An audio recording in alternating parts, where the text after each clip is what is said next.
Hey folks, so this is Shabazz from Freedom Expeditions. Welcome to another edition of Freedom Talks.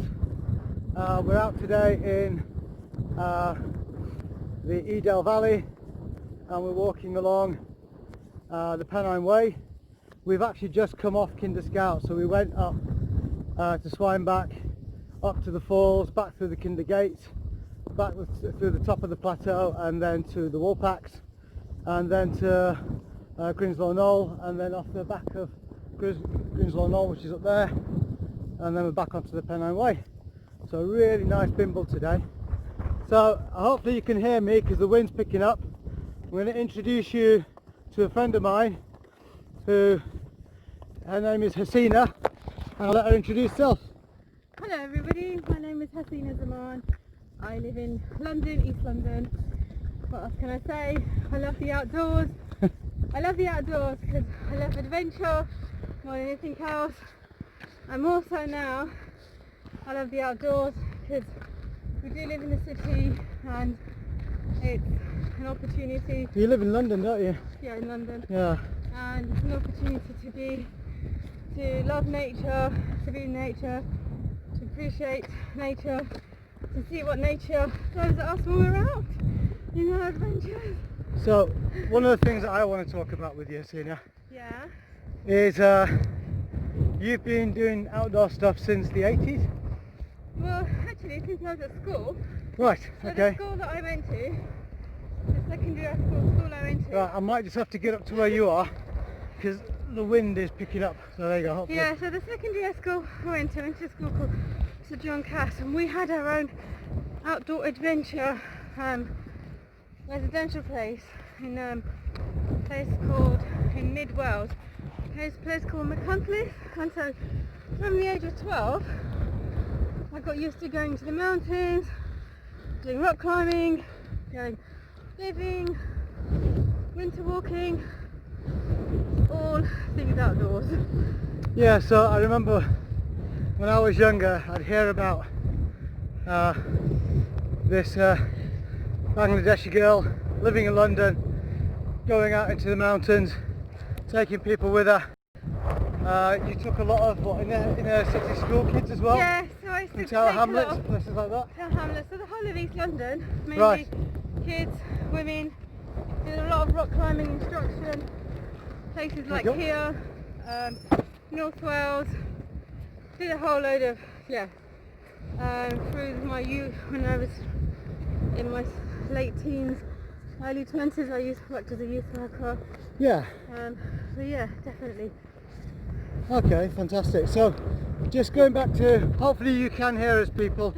It's very windy, unfortunately, but we've been out all day and we've been trying to catch a break in the weather and it's not really worked. So this is our last chance. It is really windy, folks. What else can I say? So today, this morning we drove from London, left about just past 7. I was just so excited all week because I thought, you could either just work and do the children, do the family, do your friends, or you can listen to your soul and say, I just want to go out and have a great time and feed my own soul or I don't know, some people say, is it feeding your ego? To be honest, I don't really care. I'm at an age where I just want to have, just do what I want to do. Yeah, I mean last week I was in the Langdales in the Lake District, and I posted a picture up with just me smiling with the Langdale Valley behind me and my caption was happy. Yeah. Now that's not to say that I'm not happy in other places as well. I have a family, I have other work, I have friends, but there's something special about the outdoors. And it's not just the landscape for me, it's the elements as well. And one of those elements you can hear in this video, the wind. It's been raining today as well. It might be sunny, it might be snowing, but to me those are all things which awaken you.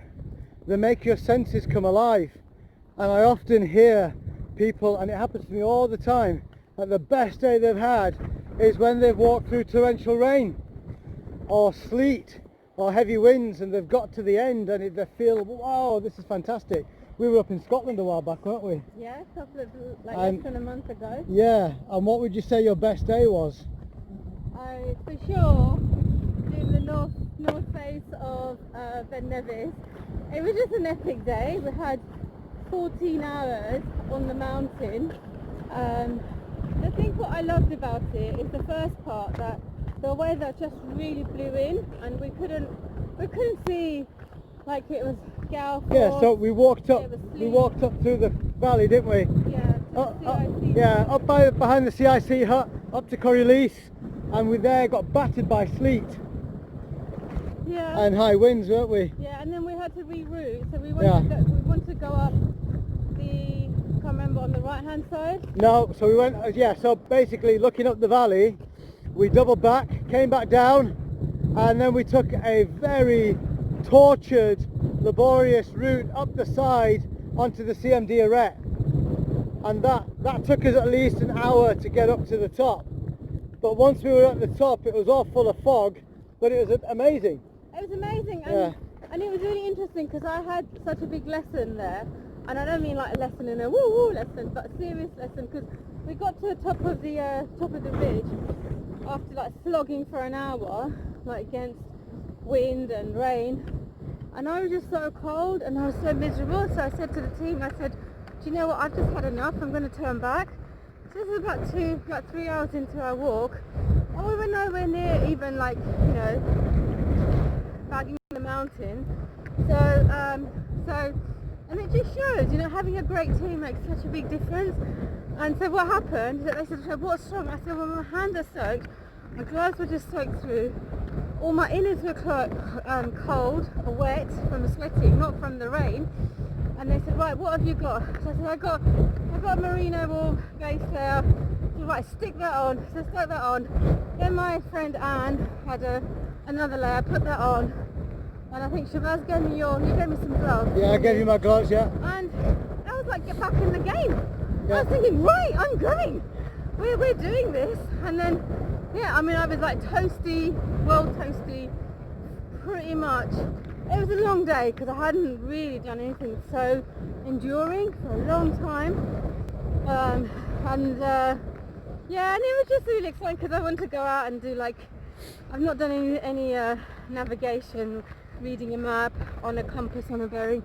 So I was doing that with Maroof and Shabazz, and it was just having fun with it. It was nothing, nothing stressful or strenuous, and just to be able to read the map, which I used to be able to do in my late teens and stuff when I learnt about it.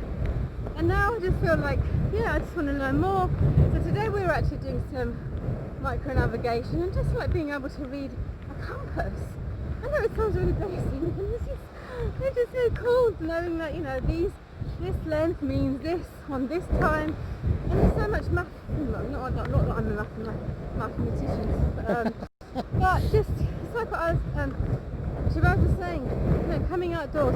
Yes, it's absolutely beautiful. You have different wind systems, different weather systems, but it's just being out in the nature and appreciating even the wind you can hear.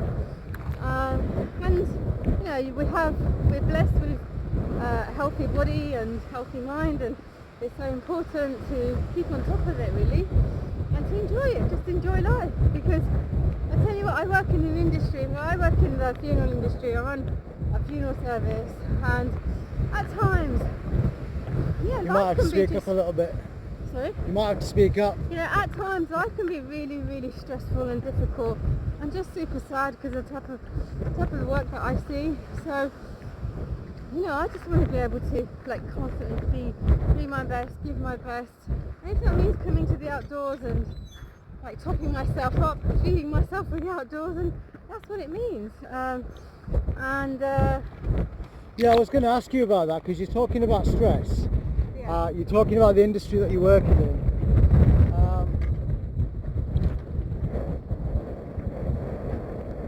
I really hope you can hear us, folks. Otherwise we're going to have to do this again. So you're speaking about that stress. Yeah.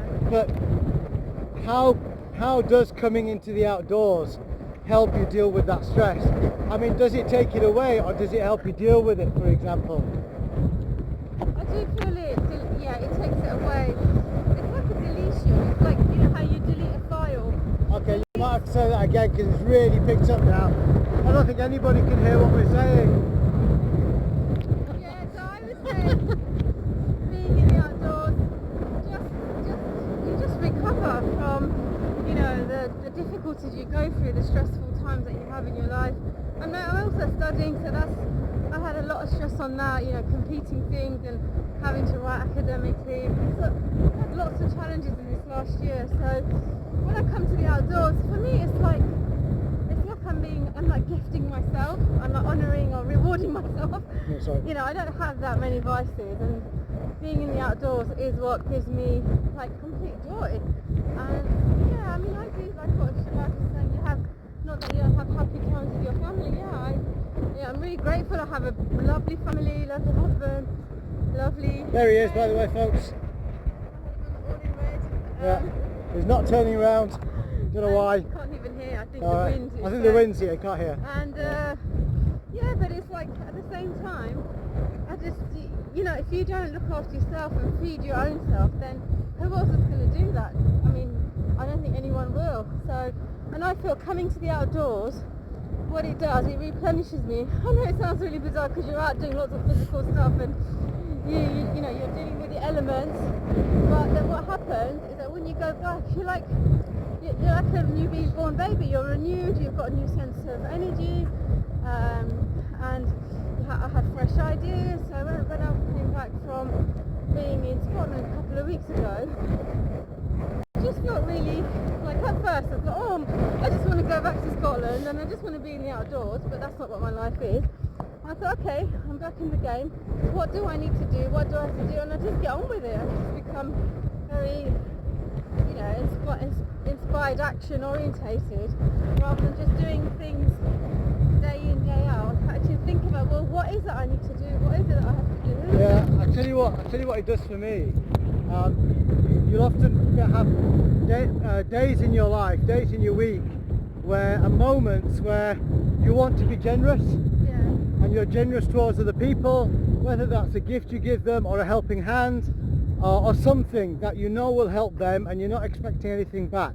But when you've got lots of stress in your life, or you've got things happening, and we've got the pandemic happening at the moment, it can stress you out. Lots of people have been reacting and will continue to react in various ways to what's happening at the moment. But the challenge, I feel, is to keep that generosity of soul, still be able to connect to people without being mean towards them or anything like that. I don't know, does that resonate? Yeah, absolutely. Yeah. And then, you know, what I find that, you know, how you extend that generosity is through your everyday individual connections, or whether you're sending an email or whether someone wants to do business with you. You know, it's just so important to stay kind to yourself, to stay, I know it's a basic human, but you know, this pandemic, it is so lethal that it can put us into fear, and then fear, what it does, it makes you contract, and when we contract, it drives us absolutely downwards. That's what I was getting at, was that contraction that happens. Yeah. And then so when we contract, we're not living in an abundance, we're not living by the grace of God or to our full potential, we're just living minimally, and that's not who we are. We're actually, you know, like Nelson Mandela said, huge beyond measure, with lots and lots of other words he said, but, you know, but what I mean is that, you know, when you come to the outdoors, because it's such an expansive, you're in an expansive state, you then absorb that into your system and it makes you expansive. Yeah, I hear a lot of people speak about the vastness. I mean, we were just walking along the south ridge of Kinder, and when you look out, I mean, even though you're not talking about massive mountains on a massive landscape, it looks big. Yeah, it is big. It has a vastness about it. And at some point we are going to have a chat with Alistair. There he is. He's trying to stay out of the camera for the moment. Being very polite and Yeah. opening all the gates for us. Yes. Gentlemen. Being a gentleman. There he is. Hiya. So this is Alistair, this is Hasina's husband. Do you, I take it you're also part of the business as well, aren't you? So Yeah. you help, so you run the business with your wife, is that right? Yeah. We're the yin and the yang of the funeral industry. So Fantastic. Yeah, so... I'm the nice one. I'm So- not the nice one. They call me the horrible one. I mean, I've got a joke in mind at the moment, but I think I better not say it. But, I mean, again, Alistair, for you, I mean, the simple question is what does it mean for you to come for a walk, like we've done today, up Kinder? it's just time to just pause, stop with the mechanics of life. You know, earning a living, washing, cleaning, tidying, ironing, all the kind of day-to-day stuff that can overtake How about cooking? cooking. Yeah, well, I'm Does not that- really d- keen on cooking. Does Alistair cook? Yeah. I'm a much better eater than I'm a cooker. Yeah, I think exactly, yeah. You've got to play to your strengths. Yeah, that's my school of thought as well, to be honest, but Yeah, so it's nice just to come out and just reconnect with yourself, reconnect with friends, reconnect with the world around you, and just because it's nice going out for a meal, it's nice going out to the cinema or something like that. But when you come out to the vastness of this, and you've got this landscape around you that looks like a giant duvet, kind of a rippled green duvet. yeah. Yeah, and you're just I blasted see. with everything. I want to say something now which might freak a few people out, but for me, the outdoors, the mountains, the rocks, the grass, the whole shebang, for me it has a certain vibration. I do believe in energy, and there's a certain vibration that you can tap into. And I know there's people who are watching this video who will agree with me as well, and some who won't, or will be asking about, you know, what does that mean? But the point is that you can have, you know, as I'm sure it was the Beach Boys that said it, good vibrations. You know, you can have bad vibrations as well. But the point is that when you go and put your arms around a tree, or you go and climb a rock face, you can, so you're touching the rock, and it, you know, might tear your skin, or it might abrade your fingertips, or you might trip fall over a rock, down or it. you might fall down it, or whatever. The point is there's a connection there which you cannot get by sitting at home on your couch watching the TV. It just doesn't happen. And you know, there's no vibration. The internet in that sense, and I appreciate the irony of filming and putting it up on the internet, but the internet itself, you know, doesn't have that vibration. It doesn't have the energy about it. It's dead. It's a means of sharing information for me. This is how you connect to people. Coming out to a place like this, and Alistair hit it nail on the head when he said when you're out and you're walking with friends and you're wanting to reconnect with people, and you said it earlier about, you know, you're able to like learn more about each other and know each other better. And yeah, you can go for a meal, you can go to the cinema, you can go to the club, wherever but I don't believe there's anything that can replace having a walk in the outdoors. I don't know how you feel about that. No, absolutely, and especially when there's like you know, some adventure in the mix, like in my case, you know, not so much today, but yeah, there was a little bit of adventure, because if we didn't have the right gear, you know, we would be having not a good time. We'd be stuck in the pit basically, or in some gully, or some ravine, or in the river, Or a bog. or a bog. Yeah. Lots of bogs. You know, so it's just then, you know, when you realise, you think, oh my god, I had such an amazing adventure. And you know, adventure is a really big part for all of us. It's not just a personal thing. We all need adventure in our life, because it makes us feel like wild. Yeah. You know, and tap into this, like you said, the vibration that's often quite dead and makes us feel, oh my god, every day the same. But in the outdoors, it just like, right, you just rev it up, you know, it comes out. Absolutely. Because it has to come out. It's all turned on, tapped on, you know. Yes. So for me, adventure is really crucial for all of us to have in our lives. Okay. Thank you very much. Yeah, that word adventure, so that could mean different things to different people. And one of the things about adventure is, you know, you could go for a lovely walk around the park, but it could be a very windy day. There could be, you know, torrential rain or something, and that in itself could be an adventure for you. Yeah. Whereas for somebody else, an adventure could be, you know, walking up Ben Nevis, or what we did, you know, a couple of weeks ago. That was what, like 15 hours or something we were out. I can't remember exactly now.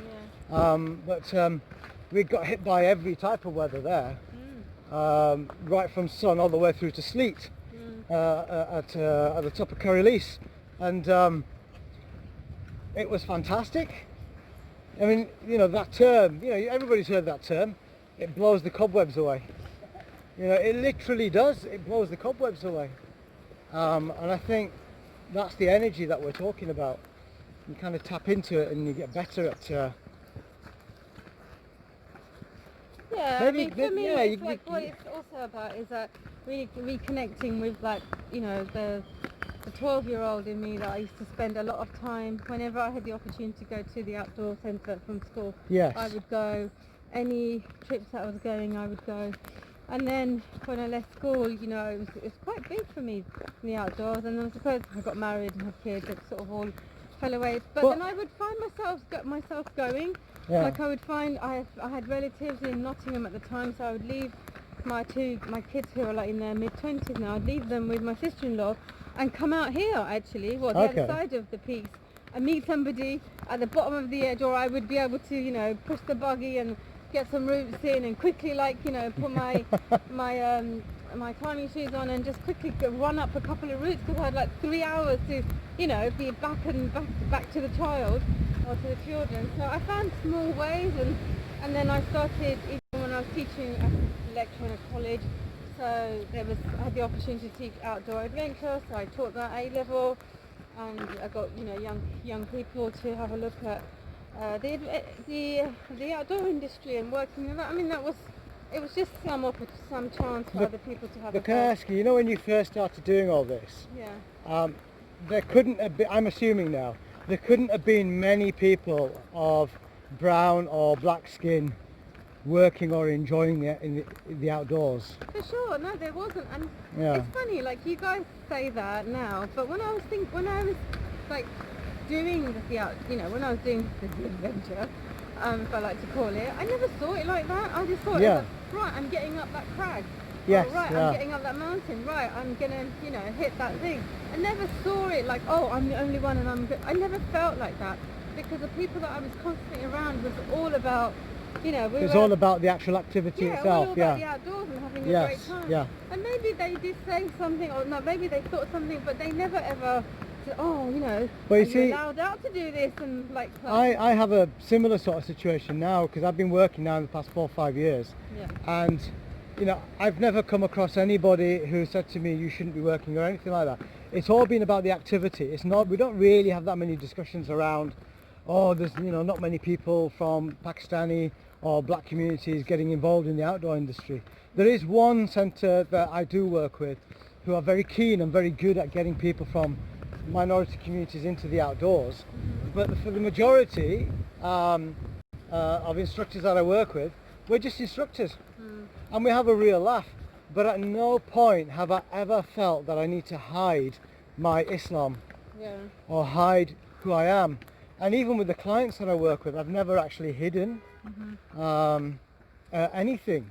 You know, I pray in front of them. They know, you know, it's all part and parcel, because we're there as instructors. We're there to look after people, Yeah, and that to has- push people to, you know.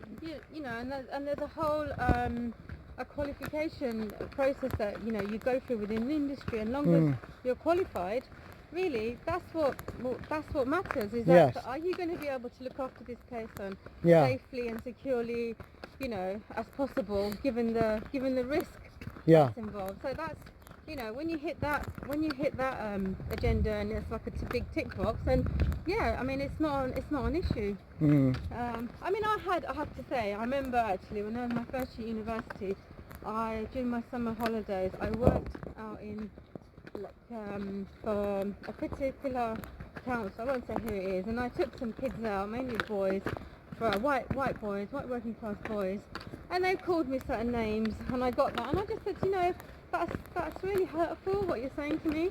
You know, you're under my care, I'm looking after you, I've come to your house, collected you in a minibus, then I'm going to take you in the middle of nowhere, then I'm going to give you some nice time. And leave them. Now, And leave it. and Sorry. you call me a pucky, or you call me this. And I just said how I felt, and he just started crying and goes, Miss, I'm so sorry. And I was going, actually, I don't want you to be sorry, but I just want you to think that, you know, I've got you in my care, and this is the way you're speaking to me. You know, I'm actually far more important to you right now than your parents, because I'm stopping you from like doing like bad things on the Somebody's street. left their lights on. We're gonna come back to a dead battery. Yeah. Yes. So that's probably my only time I have had any, I suppose, racist experience. Apart from that, it's not really. I mean, there are some things that are quite difficult because, like, you know, a lot of things are set up for, you know, for people who aren't Muslims, and so there are certain things that are, you know, I mean, I've never had a single racist incident in my working life as an outdoor instructor, which is you know, I don't know if that's amazing or not. I've no idea. It's just never come across it. Amazing, nobody said anything to me, whether it's kids, clients, you know, other staff, managers, whatever it might be. I've sometimes, you know, asked, you know, is it okay, you know, if people know that I'm praying and this and that, you know, especially when I've taken people abroad for expeditions, and everybody's kind of looked at me and gone, why would you ask that? Of course it's okay. You know, so maybe it's like asking permission, and then which a form of respect. made me feel really nice, actually. You know, because I was like, oh yeah, I can actually just be who I want to be, and that puts me in a much more kind of comfortable attitude, comfortable position where it's easier for me then to interact with the clients because I can be who I want to be. I mean, some of my friends are quite... Which is a bonkers person, really. Some of my, you know, friends are quite fascinated with the whole prayer, and they want to watch you, and they sit there and say, oh, is it alright if I watch you? And say, yeah, it's fine. They say, what do you say? And then we have a nice conversation about what I say, and so, you know, and then it's at times it has had an interesting and beneficial conversation. It is interesting, actually, because when I did my ML and my RCI, both, you know, the days were planned around the actual activities and the assessment that we were going through, but also it was planned around our prayers. So, you know, it was very easy to do, and it didn't take a lot of time. It didn't really alter the day at all. And, you know, I think one of the assessors maybe thought, oh, it might kind of alter the day and we need to plan it in. But when we did it the first day, he realised, well, actually, no, there's no actual alteration that needs to be done. Just let the guys get on with it, or the women, whoever are doing it, just let them get on with it, and then when they're finished they'll be back, and it literally takes 5 minutes, you know, and then they're back with you. And yeah, so anyway, we're coming back to the car. So I think we're How long have we been out? So it's 6:15, and we started walking at quarter to 12. Quarter to 12 this morning, 6.5 hours we've been out. Yeah, it's just a nice stroll, isn't it? It's a nice stroll around Kinderscouse. Yeah, not the bog at the top though. It was alright. It could have been worse. Could have been worse. I could have fallen in the bog like I actually did up in Ben Nevis, and in fact I fell in everything apart from my left arm, and then I had to be physically rescued. And I was also... So for those of you who know it, if you're at the end of the north face where Castle Ridge and that sort of place is, and you go down and you come off the bog, you go in a diagonal towards the river and then the top north face car park, and then you walk through the forest down to the bottom. So we came down that boggy bit, and I believe that's where you You Took a just tumble. you disappeared. I disappeared. Yeah. I went, "Oh." But I have to say, my actually waterproof stood its test. There you go. And I didn't get soaked through. No, but then we So- did a proper river crossing after that, and you decided to throw yourself in. I did. I thought, you know what? I feel wet. Who gives a damn? I am not trying to like balance acrobatically here. I'm just Dive in. in. But to be fair, Actually, there it's was. quite nice just to walk straight. It was, yeah. My feet got all healed from the cold water. There you go. There's Yeah. always goodness in everything. Just have to look for it. I mean, to be fair, there was a lot of water in the river that day. So no matter where we crossed, we would have had to have I done mean, that was a double river crossing. Yeah. wasn't it? Yeah, We were no, trying absolutely. To get to where the river becomes one, and then Yes. it just became, and then it was like there was more water, so that was quite hard. So, So, as always, if you want to be part of something like this, and there's quite a few of you who have private messaged me asking to meet up at some point to do a Freedoms talk, we'll get those in the diary. also book Shabazz out to take you out for walking or anything to do with the outdoors. Didn't ask her to say that. I know he didn't. I'll give you the money later. Yes, book this great soul for his expertise. I think we're here, aren't we? No, a bit further on. Yeah, this is Fieldhead campsite. Oh yeah.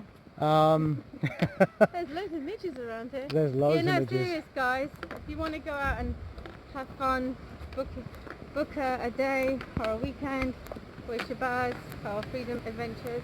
No, what's it called? Freedom Expeditions. Freedom Expeditions. Yeah, Yeah. You should have used the word adventure. That's my favourite word. Yeah, it was, yeah. That was it. Anyway, folks, so I hope you Yeah. enjoyed the talk. Can I just say, Yeah. get out to the outdoors. You don't know what you're missing. Seriously. Yeah, we're here then. Yes. But we're here for the next 2 days, aren't we? Yeah. Hopefully doing a bit of mountain biking. Possibly more on Sunday than Saturday, because it'll be chucking it down tomorrow, I think. I thought it was meant to be today. No, Pray- tomorrow's even pray worse. for good weather. Oh yeah, apparently whenever Hasina prays for good weather, Yes. the weather comes, it Yes, appears. Yes, that's true. So she's It's going to be true. praying very hard tonight.